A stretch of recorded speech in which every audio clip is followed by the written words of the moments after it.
me as the one and only Paul Francis welcoming you to Starfleet Universe on call. And tonight we have Doug. Say hi, Doug. Hi, Doug. And I think that's all we have for this evening. Yep, just Doug and me this evening. Neither Matt nor Russ are around, which is fine. I didn't have a podcast last week. I hope everyone had a wonderful Passover and a wonderful Easter week. For those who are Catholic, our Easter continues on for the next 50 days. Well, it's not 50 at this point. It's like 46, I think. Yeah, 46. 46 days. We celebrate. Well, no, we're not. We're in the octave of Easter, and then after that, then we kind of celebrate Easter until Pentecost. So, for those of you who aren't Catholic, that's something you now know. And I wonder if that was Russ showing up. Yep. That's Russ. Hi, Russ. Hi, Russ. That's me. Hey. Oh, I should do this. Go to the Stream Manager so I can watch and chill and band. For those people who are basically rude in the stream. But anyhow, okay. For the first topic of the evenings, we have gamers. Doug? Hi. Good evening. Yeah, well, let's break it down into like a little bit of news and some other things. Mm-hmm. Like we can still book at the same place as far as I'm aware. I had an email back. There wasn't much in the way that would be beneficial to lower the price. The amount of time we would have to give up was, I think, not enough for the trade-off of how much we could save on the booking. So there's a strong chance we're going to book there again. Mm-hmm. I did have an idea for like sponsorships and supporting the event Mm-hmm. that basically I've talked over with a few people, and what it comes down to is I might publish the most basic version of it when I do the online registration. And the concept is just basically set amount for a sponsorship, and if we hit our goal of paying off the event, well, not if we hit the goal, but anything that comes in for the event gets redistributed amongst all the sponsors until the sponsors get paid back. And the sponsorship includes like at least one badge into the event for the whole weekend.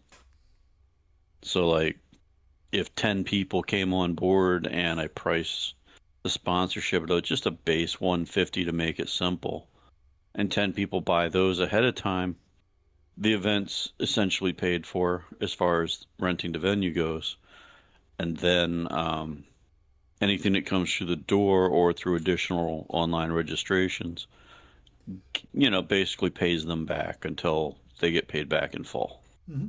So I'm thinking about going with just the most simplest version of that and dropping the idea of like if we make more, you get split, but you have to pay more. Mm-hmm. There was that. Yeah, I think that sounds like a good idea. Is keep it simple. Yeah. Also might just add a help me button that says, if you want to donate to the event, like if you can't make it and you want to donate, here's an extra button. Right. With no expectation throw us whatever you want whatsoever. Yeah. And then had some ideas from Ashley, who's not here at the moment, but she threw out some ideas. Join the stream, I would be amazed. I think it would be nice, but that's just me. Yeah, of course. Well, she's not. It'd be awesome. I don't think she's into Starfleet battles or any games in the Starfleet universe. So. Oh, totally agreed. but on the other hand, so just want to make sure that she gets credit for these ideas Yeah, yeah. as part of our discussion on things to do for gamers. Um, oh goodness, I just had the list in front of me, and she was considering some things like lowering the pre-reg cost significantly, Right. like maybe throwing Monday in as part of a package deal if you pay for Saturday and Sunday in pre-reg, or just cutting $1 off each day or something like that, something small. And I was thinking about that as a possibility. I'm not sure if I'll do it or not. But if I do something of that nature, I'm going to have to, in my personal opinion, I'm gonna have to cut pre-reg off Right. a lot earlier than I've been doing. I mean, right now I've been running the pre-registration up to about 10 days out from the event, which is, about where we can do badges, even if, and the problem with that is that people keep putting it off Right. and putting it off, and then they decide not to buy their badge and just show up at the door, and then if they haven't made the commitment, they may not come out. It's just kind of a thing. Whereas if I say, okay, you can save $10 off the entire weekend, you get Monday free, Right. with a 2-day purchase for badges, then but I say, okay, but the cutoff is 3 weeks out or a month out. Right. Basically, Then an early bird special kind of thing. and on that early bird special though, then you're making a commitment and putting your money like a month or two ahead of time. Yep. Yep. Makes So perfect sense. if I do cut the price or do an early bird thing, I mean, I could even do the early bird thing and cut the early bird part off a month out and let regular registration go for an extra couple weeks. That's a possibility too. Right. So she strongly suggested that I revamp the poster, the artwork for it, and maybe redesign the website. And that's something I've been doing for a long time. Just end up with too much in my life and say to heck with it and recycle. Oh, yeah. She considers saying add a playtesting corner, which would be, like, or playtesting not finished games yet. And I think that's inspired by the group that came out this past time. Yeah, which was quite cool. Yeah, if I could get the Unpub people to come out, that would be awesome. But every time I've ever tried to talk to them, they've just kind of taken the message and never gotten back to me. And I've been trying to get them in there for 15 something years. I don't even know if they're still doing their thing. Once in a great while, I see them post something. And then there's the big thing that she suggested on top of that, which is adding a board game library and Right. like doing another group, like Harrisburg Board Game Alliance people or the Bohana people. Do you remember the Bohana people? No, I don't. Oh, okay. Well, Harrisburg Board Game Alliance, some of their people were coming out to our event a few times years ago, and they just kind of branched off and did their own thing. Sometimes they've instead of conflicted with ours, but generally they're going out and getting a free venue or a venue where they can do like donations for that particular place. But it's usually for like, it's not like a multi-day event. And when I talked to them, they said that they don't have their own library, their own lending library, but they rely on support from the Bodhana Group.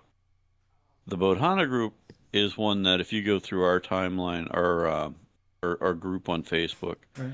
you'll see occasionally I have postings there.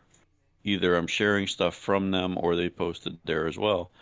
Um, they're like a nonprofit group. The gentleman who started that one uh, basically wrote a book about like gaming as therapy and goes out as a nonprofit to teach how to use gaming as therapy and so on and so forth. And he was actually with our group over a decade and a half ago. Mm-hmm. He came out for at least one of our events, and and then moved on to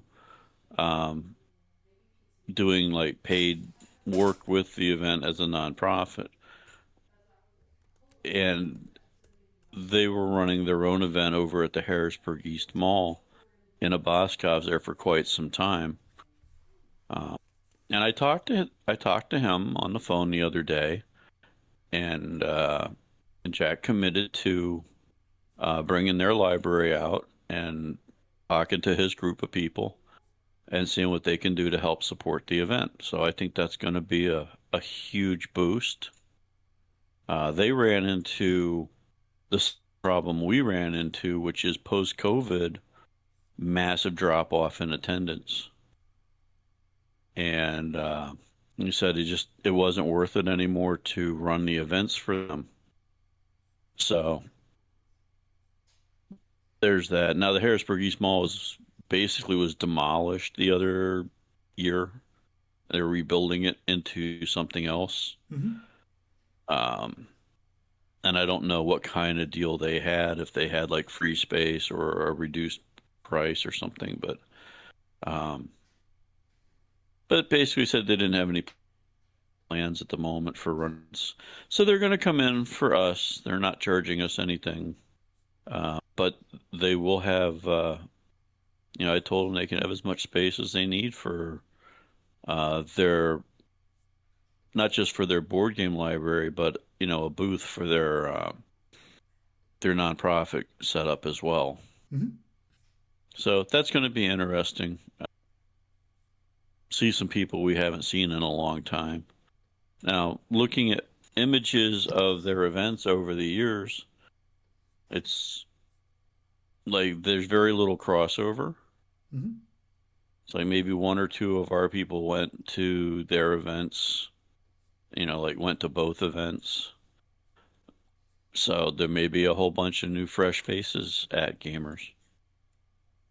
And then that also kicks into something that was suggested by Ashley and that I've been pushing for a long time, which is trying to figure out something to do as a sub event in Gamers for people to do that they don't do, not just at home, but at their own like normal local game shop thing. Because I've never been really big on Magic the Gathering or like Warhammer tournaments. Mm-hmm. Because of some various different reasons. And one of the big things with that is that we would basically be in competition with local game shops, right, that aren't closing for those holiday weekends. And those are bread and butter games for those game shops. Right. So, I was thinking maybe if we could get somebody to come in and do something like a Warhammer Universe event that's not a typical tournament, but it could be like an entire mega city where they have to fight a campaign through the city. And they have to do it as a, continuous event until they either capture the city or they run out of capacity to do so. you know, and we have the kind of space where we could have like a bunch of tables put together to do that, and basically play Jenga with the setup. Mm-hmm. We also have the capacity for doubling our space in one shot just by asking the venue. As long as the other room across the hall hasn't been rented out for that weekend or that day. So, that's a possibility. Another possibility could be something like, what if somebody who's close to like ADB here says to ADB, hey, is there anything you guys could do to sponsor an event? Mm-hmm. Like an official with some kind of prize support or something. Mm-hmm. Or going out to like other game companies and doing the same thing, saying, hey, would you guys be willing to throw a little bit of surprise support here, but also run some kind of event at our thing that you wouldn't necessarily see at your local game shop?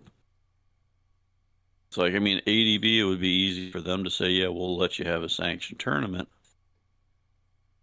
But we've tried to do that over the years with not much success. So that's kind of where we're sitting at the moment.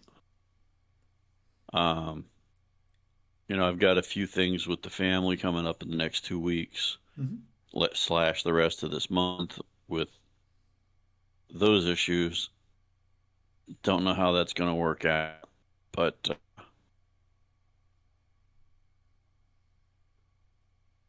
this is why I'm not doing XYZ, but it's got a priority there. So, any thoughts on what could we do that could be a good thing for gamers that you might not see in a game shop normally?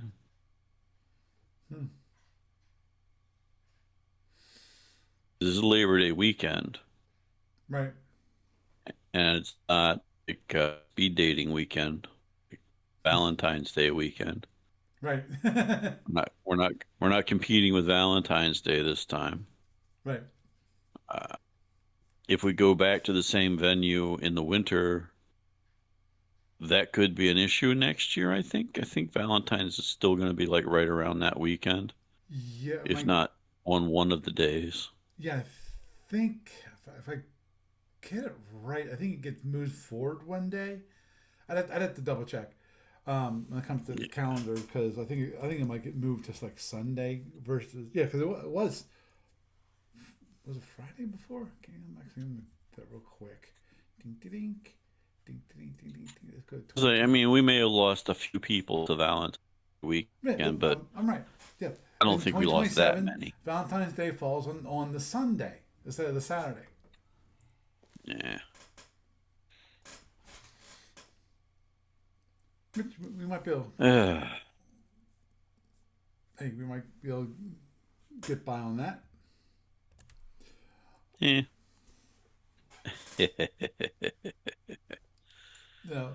For those people who want to celebrate Valentine's Day not on Valentine's Day, they can do it. Dude, it's the most fake holiday we have. I know.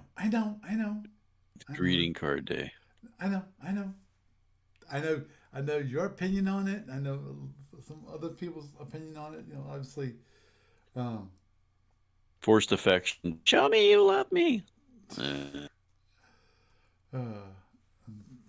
not go there. Well, it's that or Desperation Day. Take your pick. Understood. Oh, by the way, Doug, you keep on cutting in and out every once in a while. Just to let you know. Sorry about that. I might out tonight too. I just had some kind of cough kick in today. Mm-hmm. Started yesterday, but it just kind of kicked in when I was talking to somebody on the phone earlier today too. Mm-hmm. Okay, I'll try to not cut out so much. Are you sure it's not your internet? It could be. It could be all of the above. Okay. I mean, it's like I got the nice connection, but the signal's not always constant. Right. Understood. Understood. So, Hey, that happens. Um. Hmm. plus there are some people doing hacking operations against like literally the entire world right now because they're angry. I, So who knows? I understand. I understand it. I know how that is because I actually noticed it 2 weeks ago. I think it was that somebody. It was like on a Tuesday, like 3 o'clock in the morning my time. That it was obvious to me that somebody ran a security scan software against my website because I got a lot of crap people, contacts, using my contact form. I got a lot of crap, which was, it's obvious if you look at the different messages, they were definitely testing out some kind of a security software against it because I see things that are like SQL um, and different forms of JavaScript and all this kind of stuff that were trying to hack my site. I don't think they were successful. Of course, that also encouraged me. It's like, I really need to move forward on moving to the new server. Just not just in case, but to make sure that everything is up to date. The latest operating system, the latest everything. I cannot upgrade the current server to the latest operating system because the last time I did that at this provider, the version of I use FreeBSD and the FreeBSD that the configuration for the FreeBSD that they use, they've tweaked it to be good for their environment, which I can understand. Problem is, if you try to upgrade it to a more recent version, what happens is that invariably it won't restart after that. It's dead, Jim. After that, so it's like, oh, Wow. okay, I learned my lesson on a couple servers that I actually. Pardon me.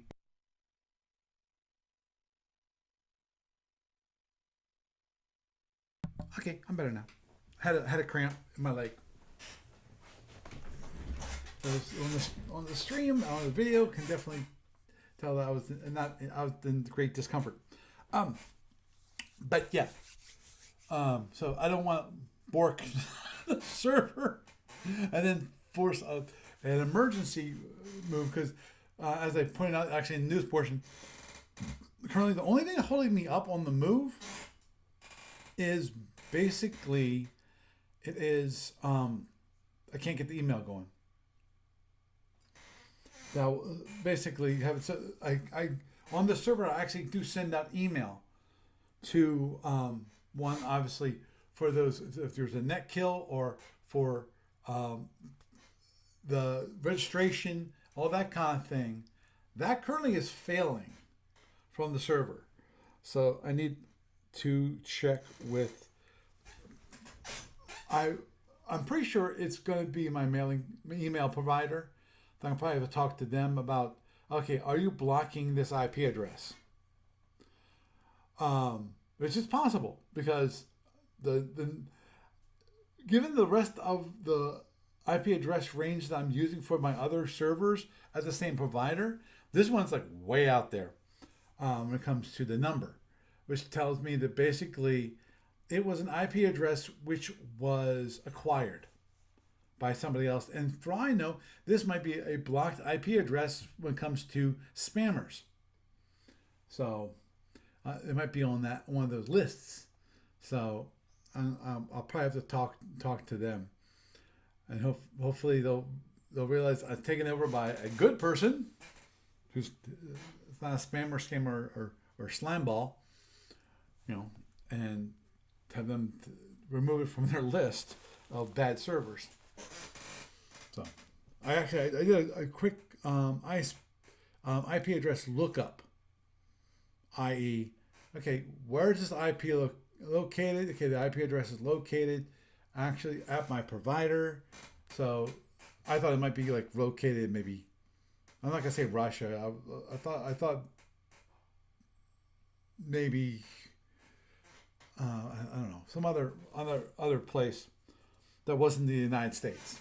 Could have been, Italy for all I know. Um, would be worse if it was like Iran or Russia. Then definitely I can understand IP address being blocked. But how when it comes to IP address, the IPv4 space has been dwindling, and some people have been selling off their IP addresses, and they're not like these big chunks, like what was it? I forget. Kind of IP addresses space. I think it's definitely not B or A. Probably, my guess is that they're down in the D range. Very small address space, like 256 IP addresses. Something very small that they're selling off. But anyhow, yeah.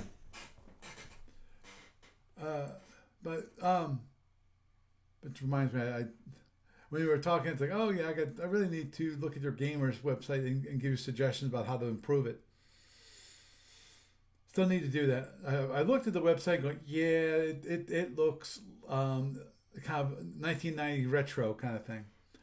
Well, yeah, not quite 1990s. Maybe early aughts. Yeah, it looks old. Let's put it that way.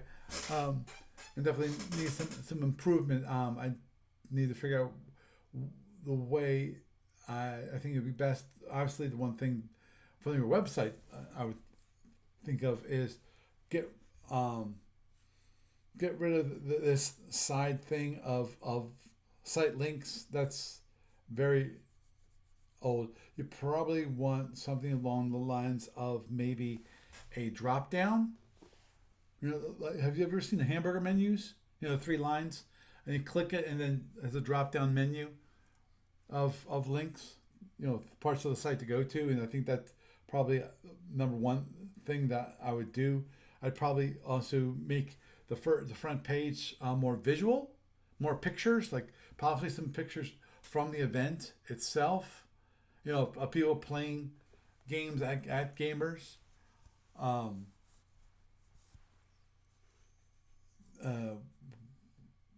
Possibly, maybe even the background you're using for the site links. Maybe have something like along that, because it looks like you almost have you have a cutoff circle for that. That might be good as a background image for the main portion of the website, and use different colors for the text and so forth.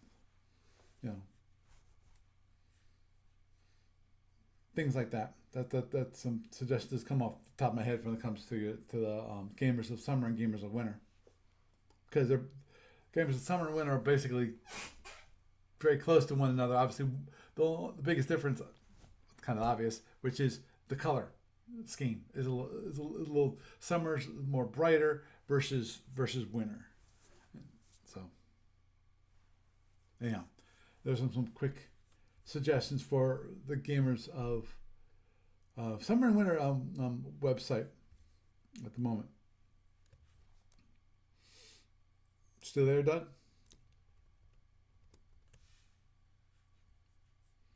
Uh-oh. I wonder if I lost him. It's possible.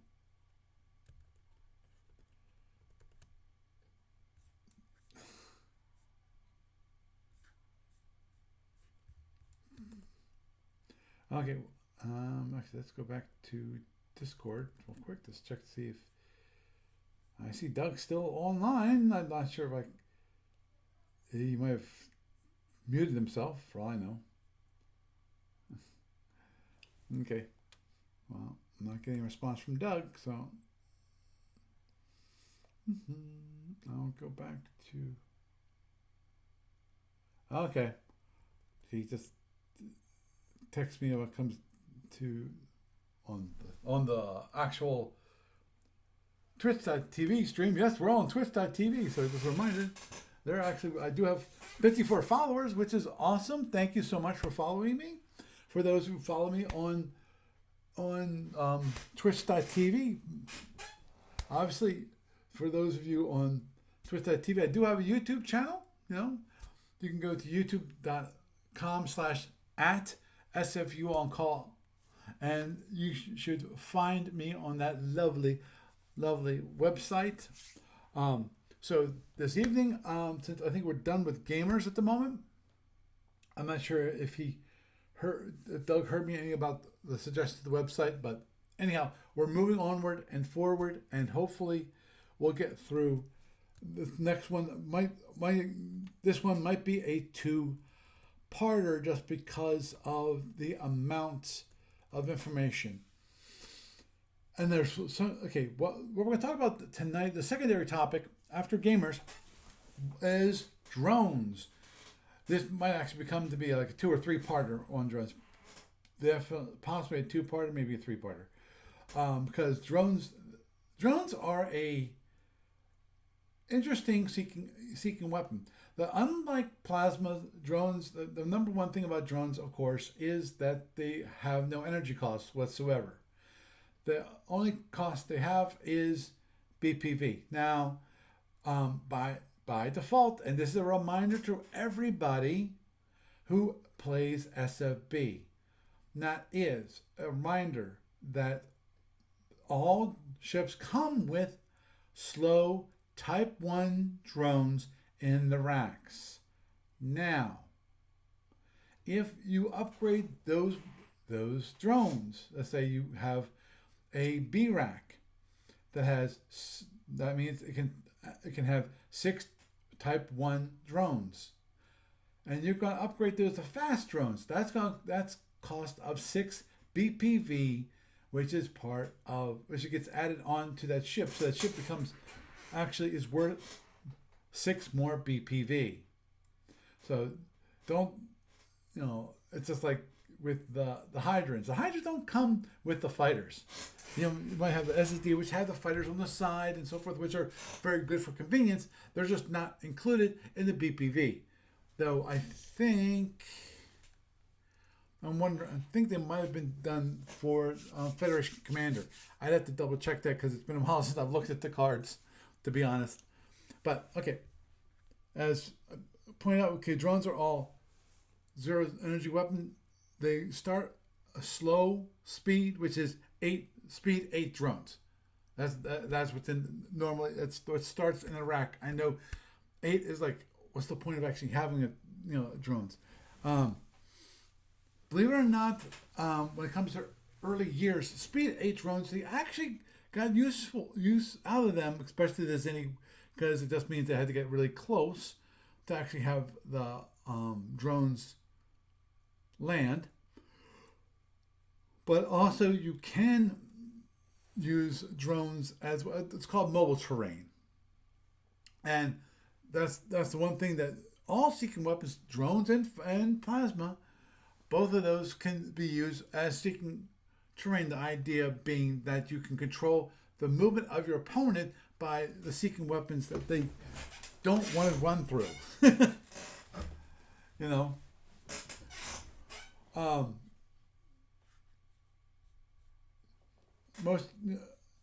To start off with, a standard drone lasts for 3 turns. And also the drone launchers, they're 360 degree. They're not. They don't have a firing arc. They can be launched in any direction whatsoever. There is a reminder here in the drones rules, which is of course drone versus drone impact, which is you can actually launch a drone on another drone. This would be a great use of a Speed 8 drone. The impact of any drone, except as renewals, will destroy any other drone regardless of the warhead strength. It does not apply to suicide shuttles and so forth. And of course, plasma torpedoes operate normally against drones and can simply damage a drone if a warhead of the plasma due to the range and cumulative phase of damage is not sufficient to destroy it. So, just a reminder there. Obviously, impact, on impact, it produces much damage on the warhead.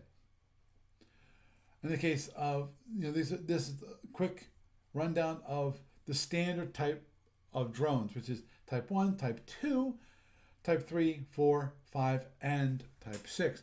Type 6 actually is very special. If you notice, the space is a half-space drone. These are called dogfight drones. I will discuss dogfight drones in a little later on.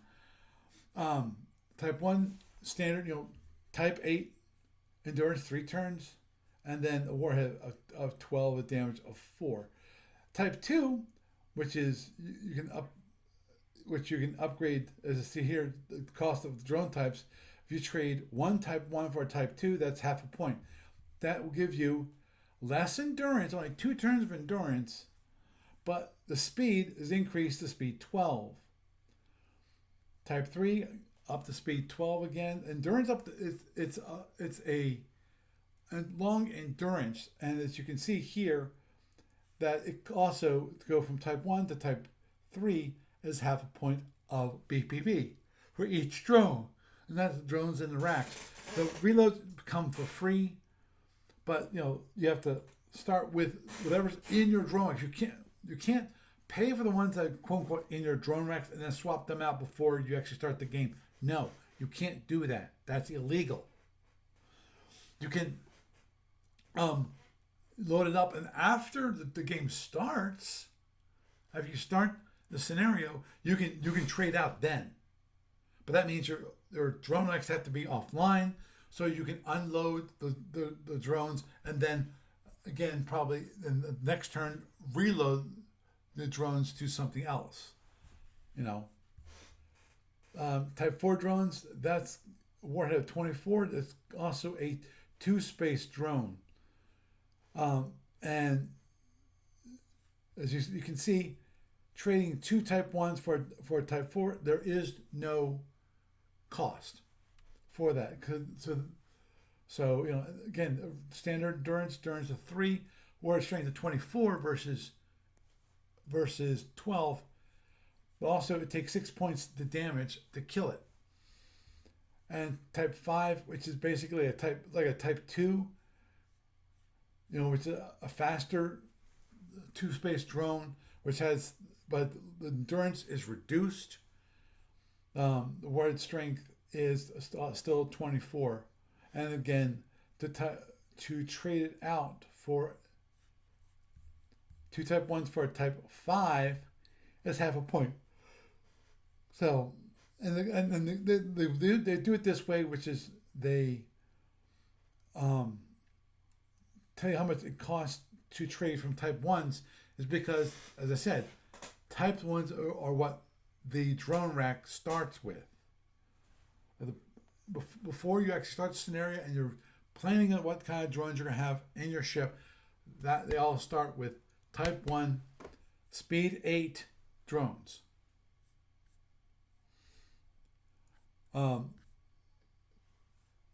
They talk here about seeking shuttles. We're going to not talk about seeking shuttles at the moment. As pointed out here, there are some improvements that you can pay for. These are basic improvements.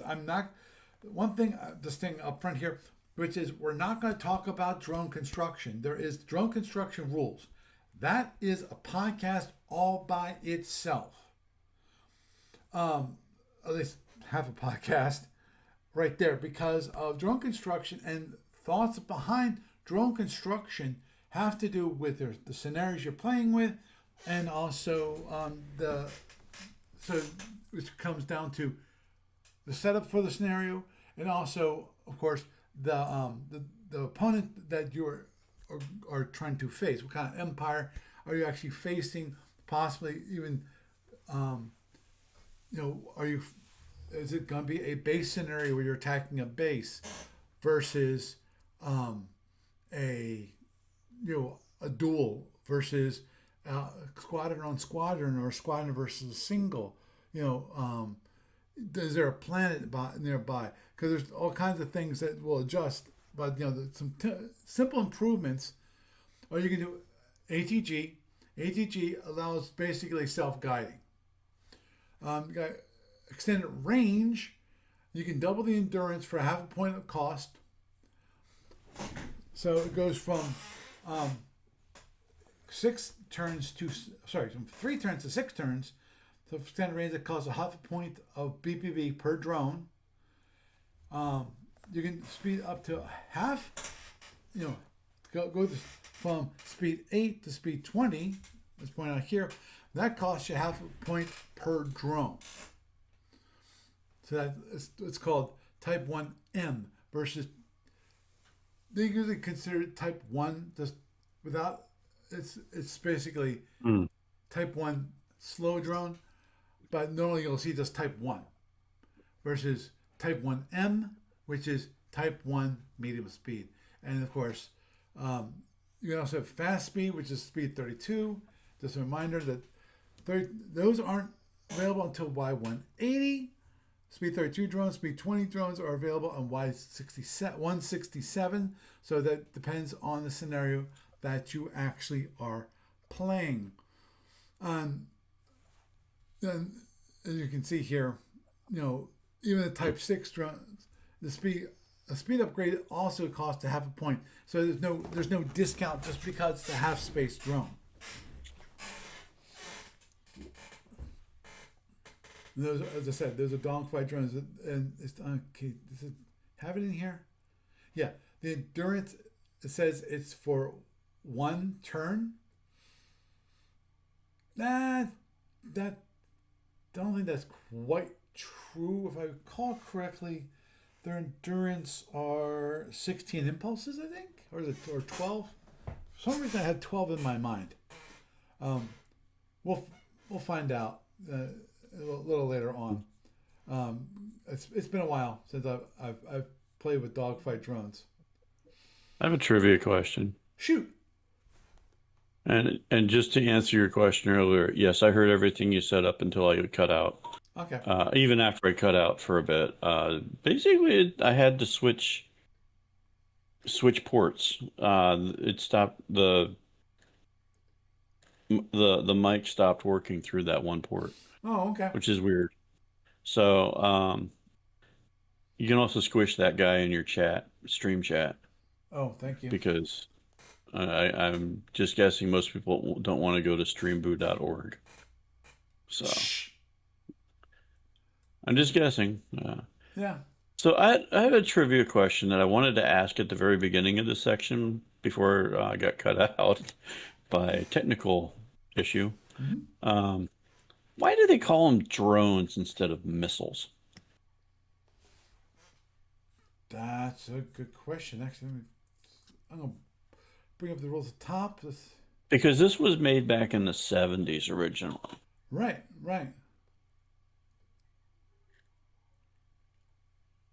And basically the original function was they were just like missiles, essentially. Right. And it wasn't until like the 80s when they started adding in the extra rules about modifications and stuff. Mm-hmm. Mm-hmm. Yeah. Drones are small unmanned missiles with translate speed capabilities.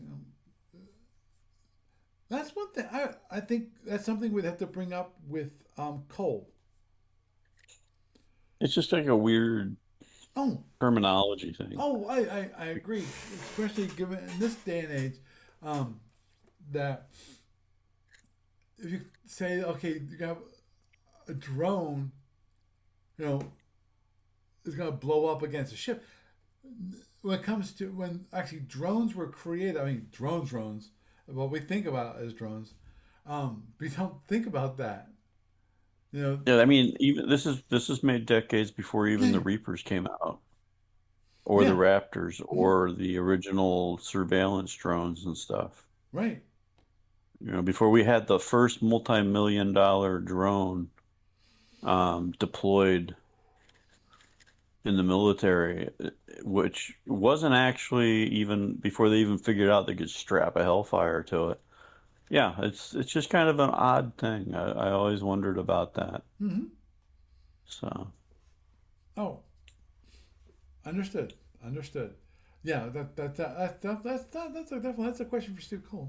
Maybe because that whole section about like modifications where you can like take out the warhead and put in a phaser 3 or a phaser 2 or and so forth, and different multi-functions and throw armor on them and all that yeah. other happy stuff Hmm.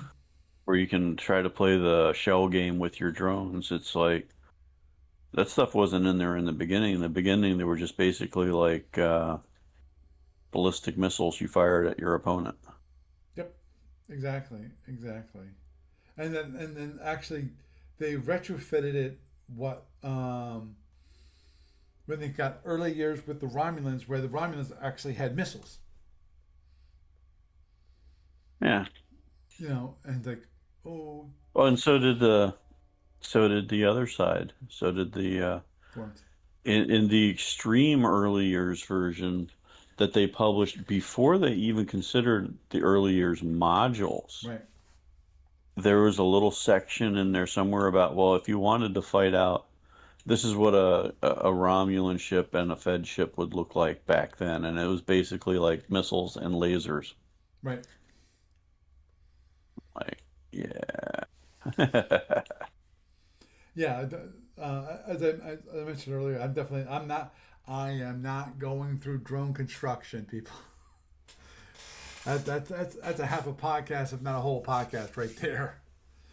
About Oh, philosophy yeah. of those scenario and all of that I kind can of. sum up. I can sum it up for you. It's basically a point-driven system where you can choose to augment the armor of your drones, or augment the power of your drones, or augment the range of the weapon system on the drone. Like where they put it in as a phaser 3 or something, or a phaser 2 instead of a warhead, you're basically saying, okay, the thing's going to become effective at range 3, solely directed against one target, as a, Right. and yeah, that's it in a nutshell. It's just a little bit of extra modification Right. that personally, I think it can be fascinating and interesting, but I also think that sometimes it's a bit much. Oh, agreed there. Agreed. I And you could go over in minute detail mm-hmm. that whole section, and yeah, that would take a good chunk of a podcast up. Yep. Agreed. And But um, I think I just summed it up for you. yeah. And the big thing to remember about those is that there is racial limitations. If you're playing a scenario and you're holding true to the rules, there are racial limitations when it comes to those specialized drones. Oh yeah, Because you know, there's a point where it gets ridiculous, and that's what basically ADB is saying. oh yeah. Those dogfight drones, as I pointed out earlier, they mention here, which is limited damage, um, range. Here it is. Okay, I was right. Okay, it was 12 hexes. Type 6 drones have a maximum range of 12 hexes, regardless of speed. All right.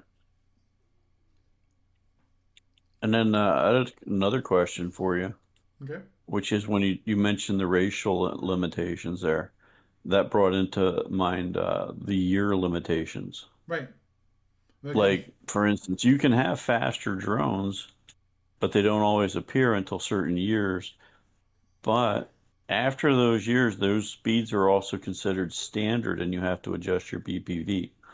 So you're not going to take, you know, like a D7 in an earlier time frame of the game might have speed 12 drones well, it'd be or speed speed 8. 8 drones or speed 8 drones instead of speed 20 drones. But after a certain year, you have to have speed 20 drones or speed 32 drones.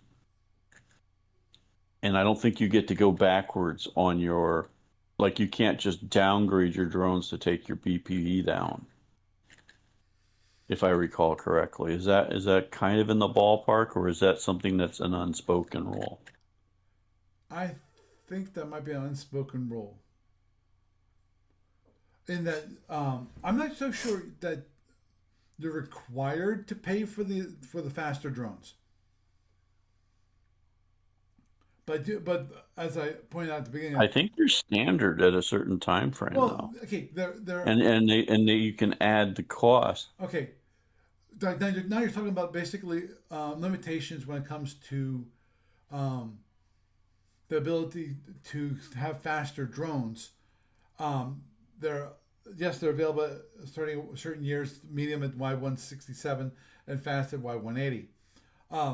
Now, where there is no limitations on those. I'd have to double check, and that comes down to drone construction and racial limitations. Um, and that's one thing. As I said, I'm not going to go into not this podcast because that's part of basically drone construction. Okay. Mm-hmm. Well, that was just my question for the basic drone part. Like, on the adjustment of speed by year, is it a necessity? Like, if you're playing a scenario and it says year such and such, do you have to use the BPV for the drones at that speed, at that year? Basically, are you required to purchase the speed upgrades? Yeah. My guess is no. Even though they might be standard, you don't have to pay for them. But of course, if you later on in the years, you really need to pay for them just to be competitive in that ship. Normally, especially when you get into like PFs and fast and the warp booster packs for the fighters, that's kind of important to have the faster ones.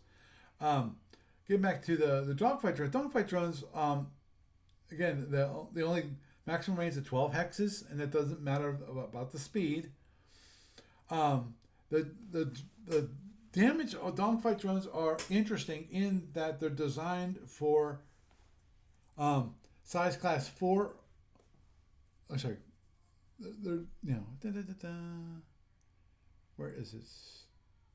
They're meant for smaller targets. Dogfight drones score 8 points at size class 6 and 7. We're talking about shuttles, large shuttles, defense satellites, and mines. That they do 8 points of damage. When it comes to size class 5, that's PFs. That does 4 points of damage. 2 points of damage against a wild weasel contributes 2 points to wild weasel collateral damage, which is interesting by itself. And also, from size class 4 or larger, it only does 2 points of damage. So it's designed for smaller targets, and it does the most damage there.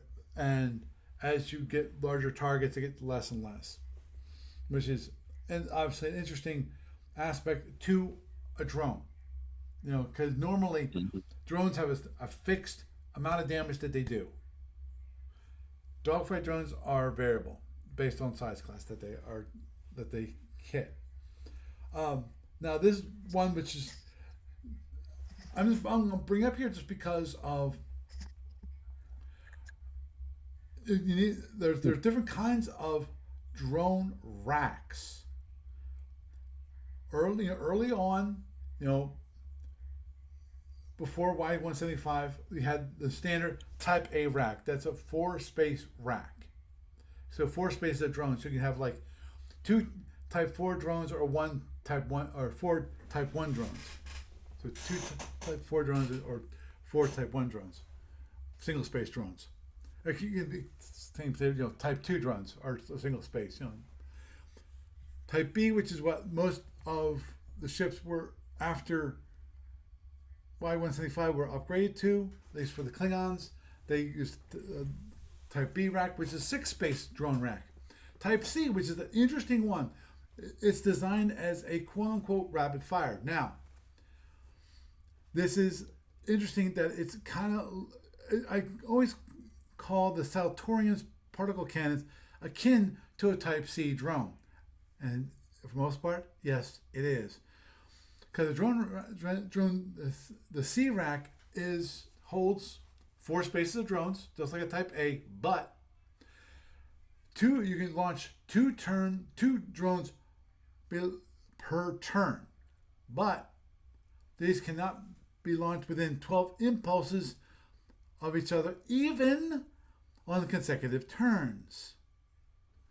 So just like the Saltorian particle cannons, you have to have a minimum of 12 impulses between them. But the benefit, of course, is that you can launch 2 drones per rack. Now, obviously, that means that rack can get emptied out twice as fast.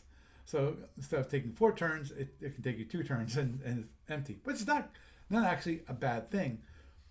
I had to look up crew units and how many crew units it takes to reload a rack. Like 1 space of drones. I think it's like 1 crew unit per space.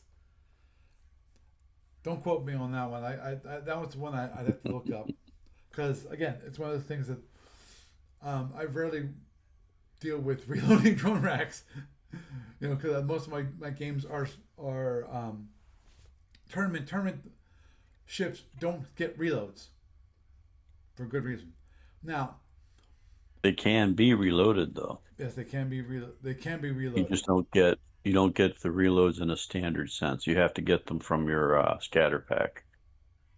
Or if you want to unload your can scatter actually pack. purchase an additional drone. Okay. But you don't actually just get them by default. Right.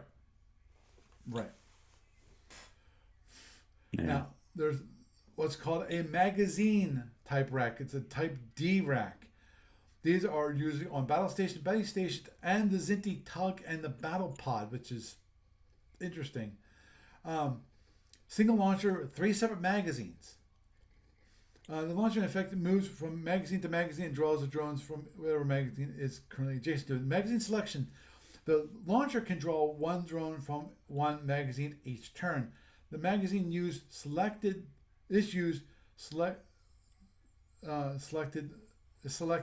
when the drone is launched. The launcher cannot fire two different drones within a quarter turn of each other, even if from different magazines. Each of the 3 magazine holds 4 spaces of drones. The drones can be of any type. Now, reloads. Just in case you're thinking you can do something special. There are no reloads for Type D drone racks. The reload drones are loaded in the spare magazines. The unit pays for the drone upgrade surcharge for 1 magazine per launcher. So this is one of those special cases where previously I said that for the reloads, you actually would pay for what's in the racks. Well, in this case, they're magazines. So you only pay for the cost of 1 magazine. The other 2 magazines are per launcher are considered to have proportional free reloads, i.e., it's like they're in storage. Okay, handling any magazine can be taken out of service during a turn for reloading without affecting the launcher, so long as the launcher does not draw a drone from that magazine. So I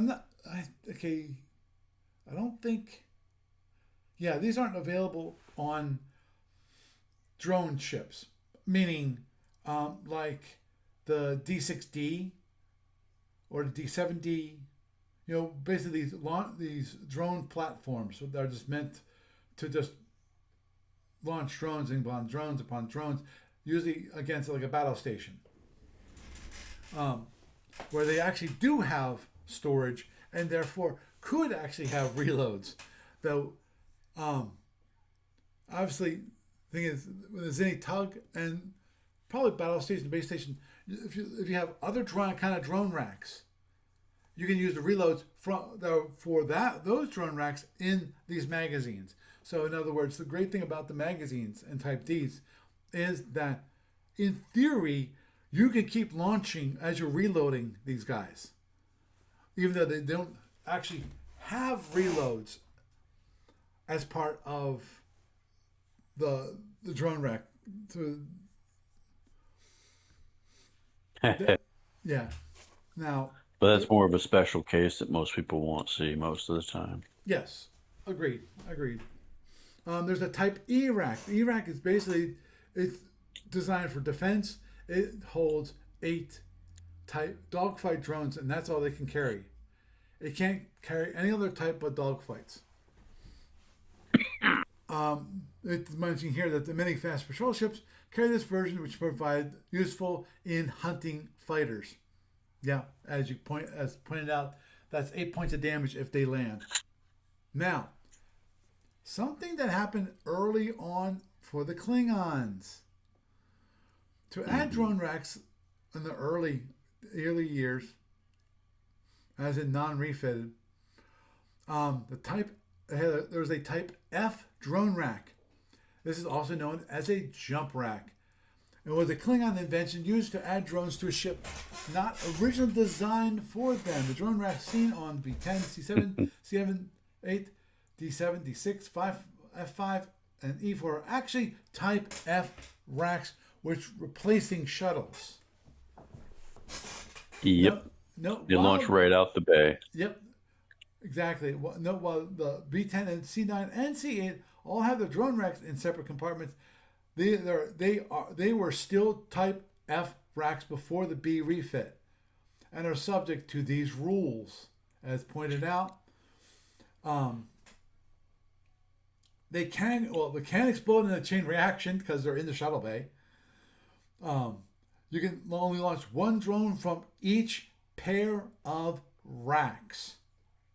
If a ship has 4 racks, you can only launch 2 drones in one turn, and both could be launched the same impulse or different impulses, but you're limited by how many drones you actually can launch when it comes to these jump racks.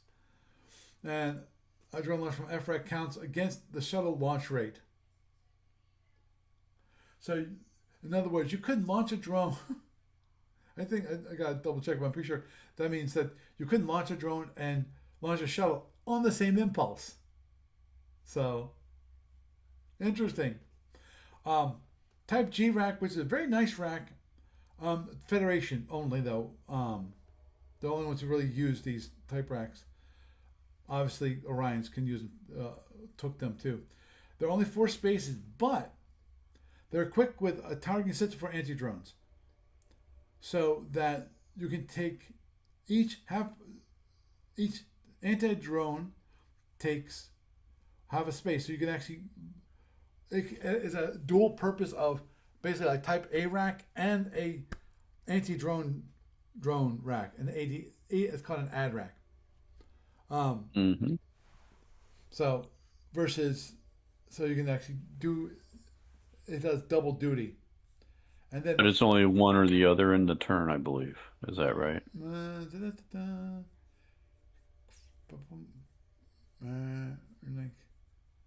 It does not say right here.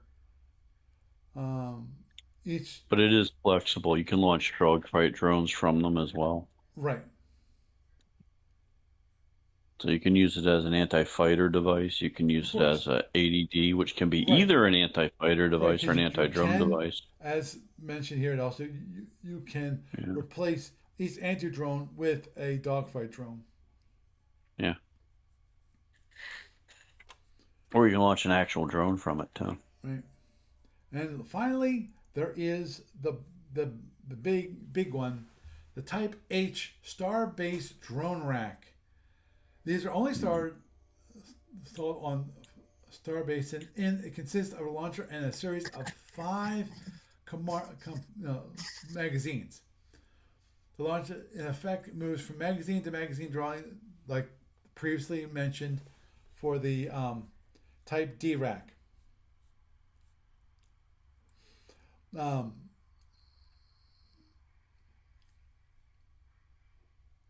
these are special. In each drone damage point scored on a Starbase, the stores 1 magazine. Last one, which launcher withdrew a drone, but not the launcher itself. The launcher is destroyed on the with the last magazine.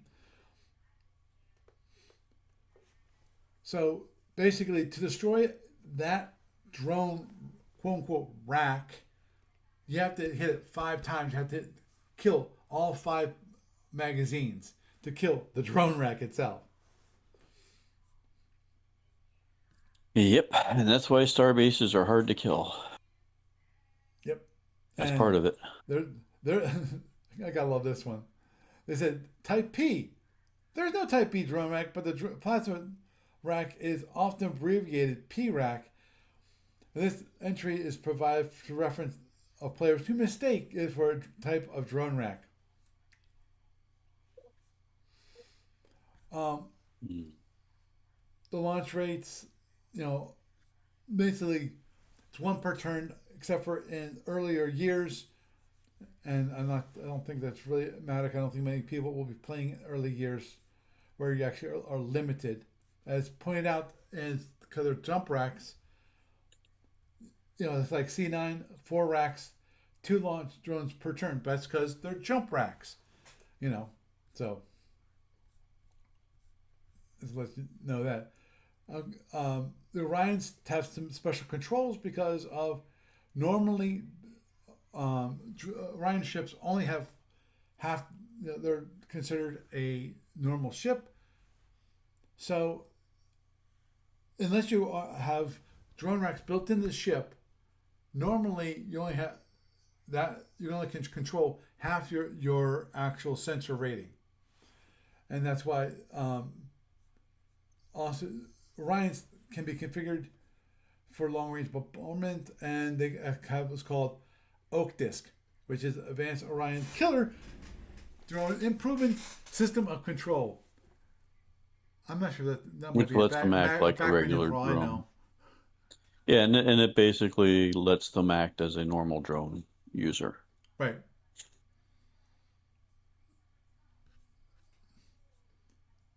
Now, that's one of the good things about dogfight drones, additional benefit, which is they are energy seekers. What that means is that they also are self-guided.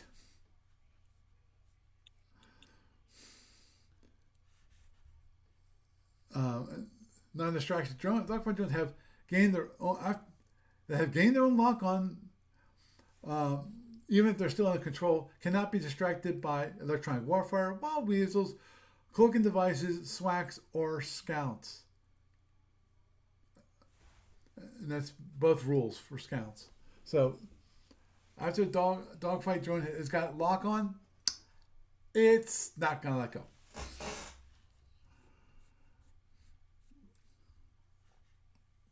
And just as a footnote for everybody listening, it's been covered in some of the other podcasts already, but basically drones are subjected to electronic warfare like everything else in the game.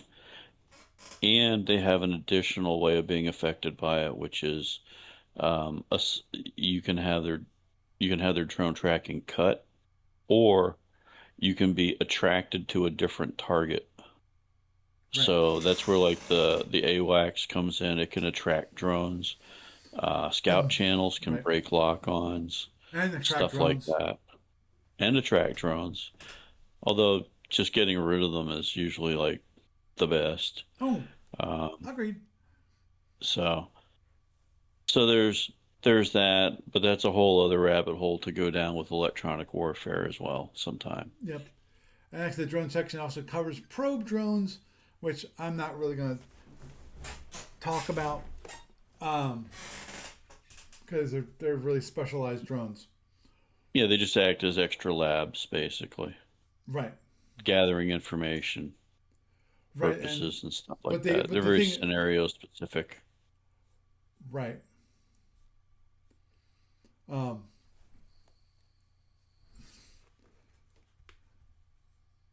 And although I don't have the rules in front of me, because I haven't for ages, I think the answer to the question earlier is that drone upgrades are not required in a mandatory sense, Mm-hmm.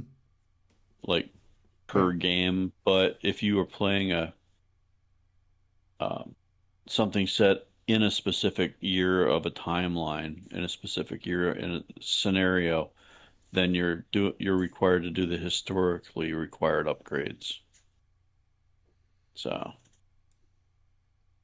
Yeah. so like if you're playing the Mighty Hood Goes Down, the all the ships in that scenario would have the drone speeds for that year as a minimum. Anything else would be extra points. So, but you wouldn't like downgrade to change the BPV of the scenario. Yep. So, at any rate, Yeah. sorry, continuing. That's fine. That's fine. There's obviously scatter packs. Now, I think I'm gonna skip scatter packs at this moment in time. Um, Aw. well, they're drone adjacent in my mind. Not now. This is more of interest when it comes to just drones, which is the one thing that got developed by the Zinnies in Y170, which is the multi-warhead drone. Nasty little sucker, which is wonderful in some aspects, bad in other aspects. A Type 4, basically a Type 4 multi-warhead drone, the Zinni multi-warhead drone is based on a Type 4 drone. Instead of a warhead, it carries 5 Type 6 drones, 6 dogfight drones. Any spirit, other empires deployed smaller version of it on Y175, and it could be carried by some fighters able to carry Type 6 drones. Sorry, Type 4 drones. Type 3 multi-warhead, Federation had those, and that was starting with Y175, and that actually can only hold 3 Type 6 drones. And then talk about availability. Obviously, the submunition of dogfight drones can be very useful for 2 things. One, obviously, is if you want to do anti-drone work at a distance. You can launch it and give it a random selection of targets, and it will. One drone can take out a multitude of drones. Most of the time, these actually would be used for anti-fighter work, which can be really nasty. Also, as pointed out, you could actually use these things for if you're fighting against a cloaked ship. So let's say that you launch a Type 4 multi-warhead drone against a Romulan, and it gets close by, and then it basically does the whole scatter pack thing, which goes poof and goes. Now I'm 5 Type 6 drones, and I'm range 4 from you, and they try to cloak. Too late, and they're gonna be hit with 10 points of damage. Now, again, it's getting close to talking about drone construction and drone makeup when it comes to per scenarios.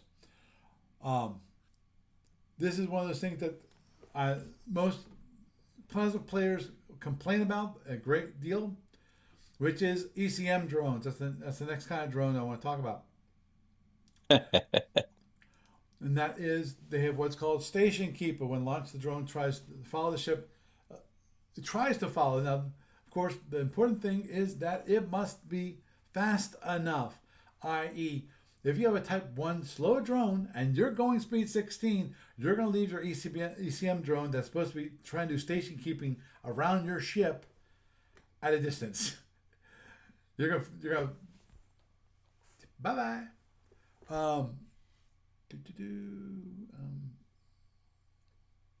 Now, one of those things that, yeah, it's considered following protecting. Actually, it's one thing.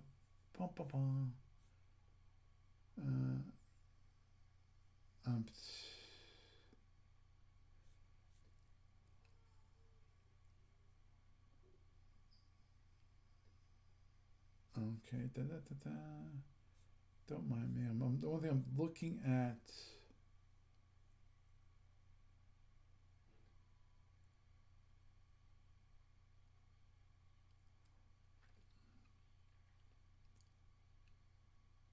Right. Oh, that's another thing I forgot to mention, that actually you can actually escort a other drones. So you actually can add ECM to a flight of drones by launching an ECM drone. I'm sorry. Nice. Well, I was looking up and I can't find What's the question? what's the range that it actually works at. What, ECM drone? Mhm. It's range 0. So if you're range 1 from your ship, it no longer works. Yeah, you're screwed. I think you're screwed. I think you literally it has to be with you directly, like at range 0, Mm-hmm. off the top of my head, which is why it's important that you not outrun it. Right, and those sort of ones that you need to upgrade. Obviously, when it comes to, because obviously when these were introduced, when Y150. Well, Y150. That's pretty early. Yep. And given that, okay, the Type 3 drone, actually, let me go to the top here. I think Type 3s are But what's interesting about that is that yeah, okay, they're actually speed 12 drones. That's also pre a lot of upgrades too. Right. That's why like ship upgrades. Mm-hmm. So like that's not going to help like the feds out very much in that time frame, because they don't start adding drone racks until like later on towards the general war. Right, but the one thing I've wanted to think about, which was the speed upgrades for the speed for like for the medium speed drones, they don't occur until Y167. The ECM drones are available on Y150. Now, it mentions here the Klingons experimented with modified Type 3 drone. So, but the Type 3 drone can actually go speed 12. So, that if you had them pre Y167, then it's possible you might be limited to speed 12 just to, if you want to keep your ECM drone active beside you. Now, it would go. I'm sure that if it doesn't, if it's kept at range, it just means that ECM is not active. Which is why I was. I could be wrong. It could be Yeah. at range, but Right. I honestly think it's one of those you got to be real close things. Right. Which is.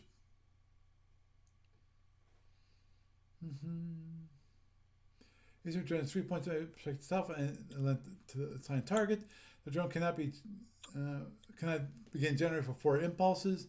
The ECM drone is beginning a landing on the 3rd turn after launch. Continue, and ECM drone ECM generation continues for 6 turns after launch. Operating life of the drone is 6 turns.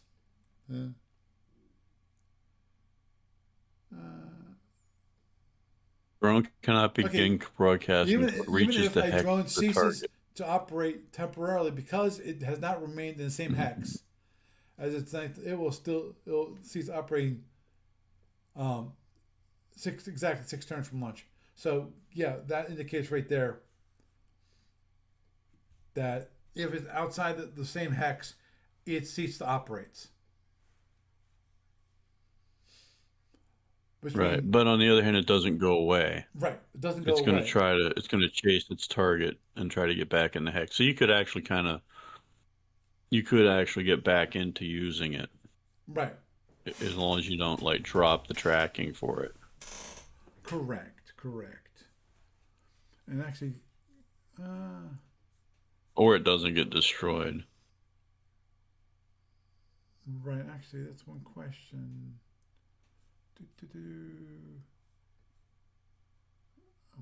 I'm just wondering if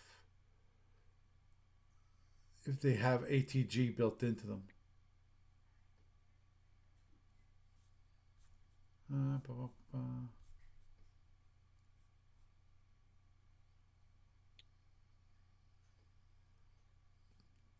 Yeah, there's when it's released to its own ATG, if it has ATG, okay, but it's not required. Okay, so you can add ATG to the ECM drones, but by default they don't have ETG.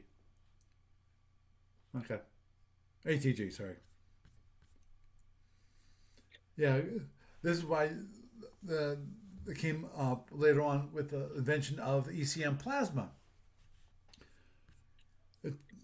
It's in large fleets. In large fleets, you'll see ECM drones pop out so often. It's annoying as all get out.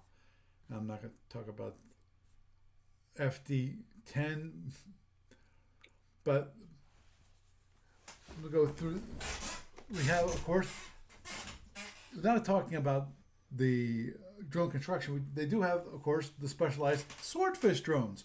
These are drones that basically, instead of having a warhead, they have a phaser module in them. In the case of a type 4 as a 2-space drone, you can have a phaser 2 module in it, and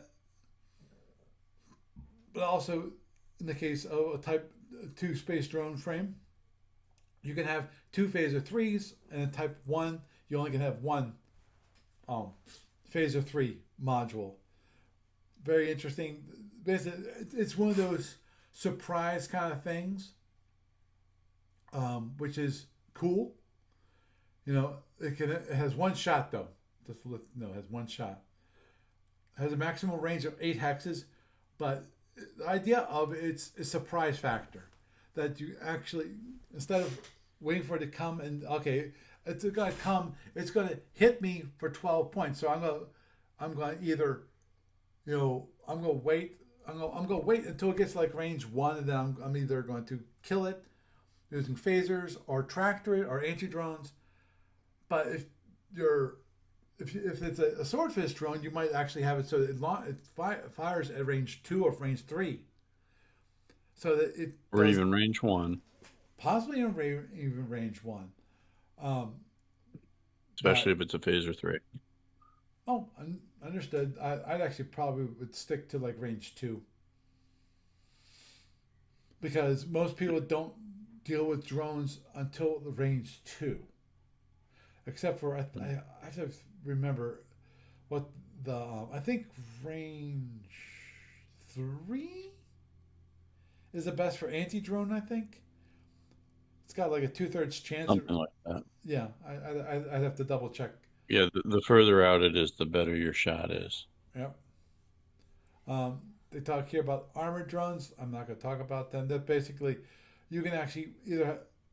Then now we're getting into almost drone construction. The one thing that I'm just going to mention about armored drones is that you could actually add external armor. The problem with external armor, as pointed here, is that you have a 1-space drone and you put a half space of armor. Your speed originally was 32, is now down to speed 20.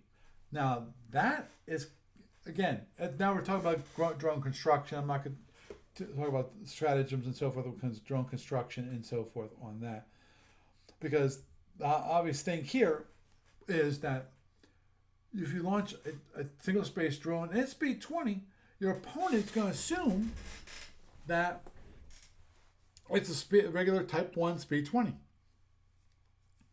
But it could be actually a fast drone, but with have a space of external armor, which have a space of external armor will actually make it harder to kill.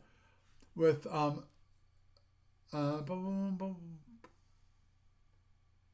is it?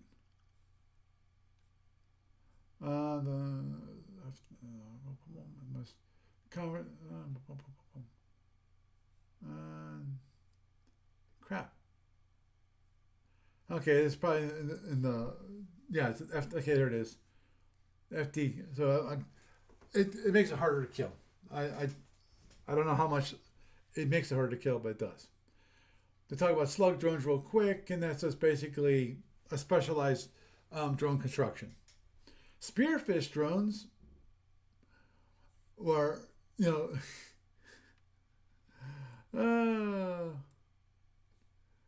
which is interesting by itself. They mentioned here that while the Klingons developed the swordfish drones in Y-174 to confuse the Zinni Federation drone defense, the Zinnis developed the spear drones within weeks to take advantage of susceptible of the lean and mean Klingon ship to internal damage. As other drones using Empires copied it in short order, spear drones use a special X-ray generated nuclear space warhead which concentrates a relatively small output against a single point. To rather distribute across the entire shield, the effect punches through the shield and scoring 1 or 2 points of internal damage, which is interesting in that it's one of those few drones that can do, without doing any shield damage, can actually do internal damage. Oh no, it still does shield damage, I think. Oh no, or does right, it? You're right. One space module. It basically it's a leaky shield rule thing. Yep. It lets it just penetrate the shields and do some internals. The downside is that if you have the leaky shield rule going, you don't really need that. So. True. But that could be really, truly annoying as heck if your scenario is that you have to get away and, they just start chipping away at your engines by getting those extra little internals and they hit engines. Yeah. So. Also, it could be kind of nasty for the Andromedans in that you start killing the TR beams when they're usually in very short supply. Well, does it say specifically that it bypasses PA panels? Andromedans. If a Spearfish because that might be something to cross-reference. It treats the panels the same as shield. For example, a large drone scores 2 points of internal damage on the Andromeda ship and places 4 points of power in the ship's panels. If they were operating and Yep, not I would already. definitely want those things. Can you use those in tournament fights? No. As part of your options. Aw. Aw? Aw, I don't think I don't think it's all. I think it's yes. And every Kazini player out there goes, gosh darn it. Yeah.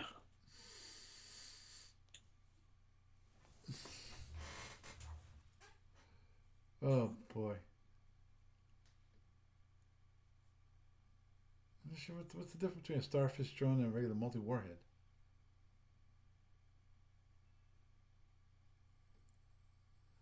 The difference? Oh.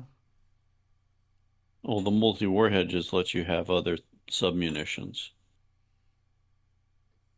Because you're launching all those extra little dogfight drones off them, aren't you? Mm-hmm. Which is basically like a drone scatter pack. Yeah.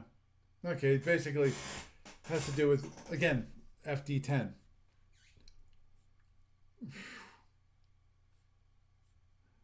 Got Stingray module, Stonefish,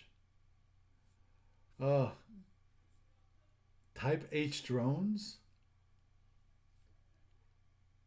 Oh boy. Wow.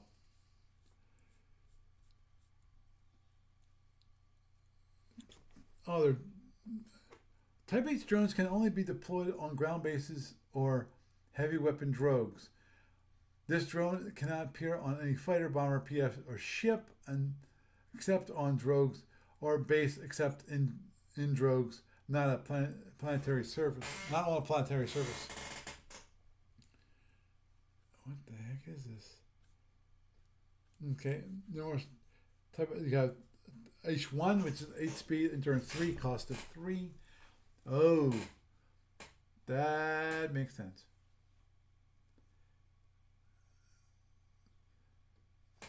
How? Where would they be launched from? What's that? Well, say it at least. The heavy, Type H drones, which I've never really seen before.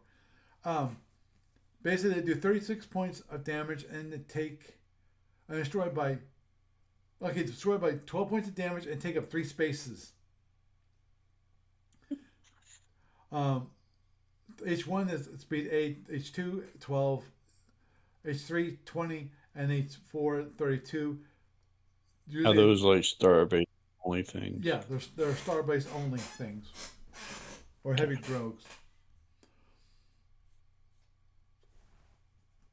Wow. You can add armor, but you can't make him into a spearfish. Wow. So, say at the very least, there's a bunch of drones available. And that's without even getting into really the big thing, which is FD10, and it's specialized in tweaking drones to the nth degree until it becomes annoying, and you spend your life just, oh, this would be a cool drone doing this. I still remember many years ago. I think it might have been Ted Fay, who suggested, instead of building, because currently in the SWB Online client, one thing you have to do is for those specialized drones, you have to make them yourself. And you have a library of those drones.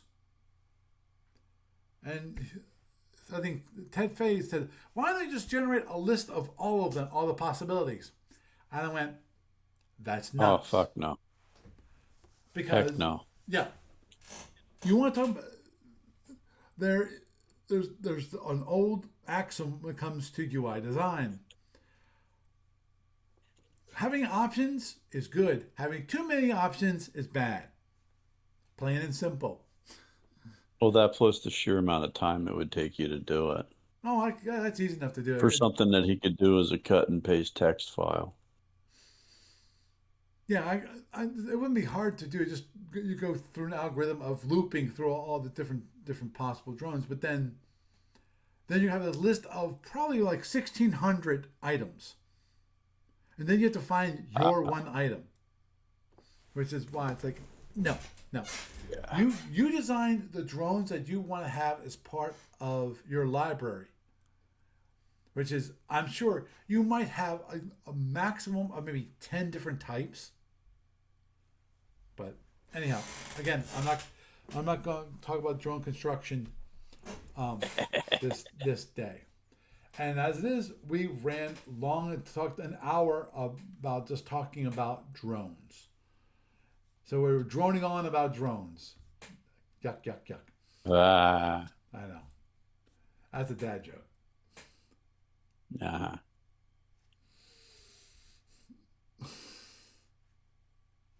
So, anyhow, we're gonna wrap it up there tonight with that. I'll be happy to talk about maybe drone construction next week, so that we can talk about those options which I just talked about. Building some particular drones, and probably also I'll start off with talking about scatter packs, because scatter packs are an important thing when it comes to having drones. But I figured we have to start with someplace. We have to talk about the different kind of drones that you actually can have, and of course then the drone racks, which are interesting, especially when you're talking about some of the earlier years with the Type F jump racks, and of course the Type D and Type H racks, which are the magazine type racks, which are, again, they're unique. Most people, they know about Type A, Type B, and that's it. So anyhow,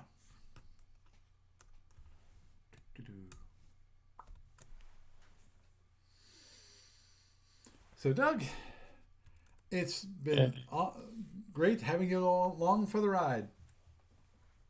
Yay. Thank you, Paul. Hey, suggestion for next week if you do drones again, I would suggest leading off with the scatter pack before getting into Yes. the rabbit hole that is the rest of it. Yes. Oh, agreed there. Agreed there. And definitely, Scatterpack is it's going to be it's going to be a good topic just by itself. I can see easily a 15-minute discussion, if not a little bit longer, just talking about Scatterpacks, their usage and loading. How do you want to load them? Things like that. But Well, anyhow, thank you for having me on. yep. You have a good night. So, I hope y'all got a good taste of what's out there when it comes to drones. And again, this is only slim, over the surface. I think we covered the different types of drones very well, and also, of course, the different types of drone racks, which I think I thought was kind of important to point out because I don't think many people really know about those different types of racks that actually are available in the actual Starfleet Battles universe. And of course, mention of the Orion Oak Disc, which is important for you if you ever play as a pirate. Arg. Well, with that, I am Paul Franz, and I bid you a good night.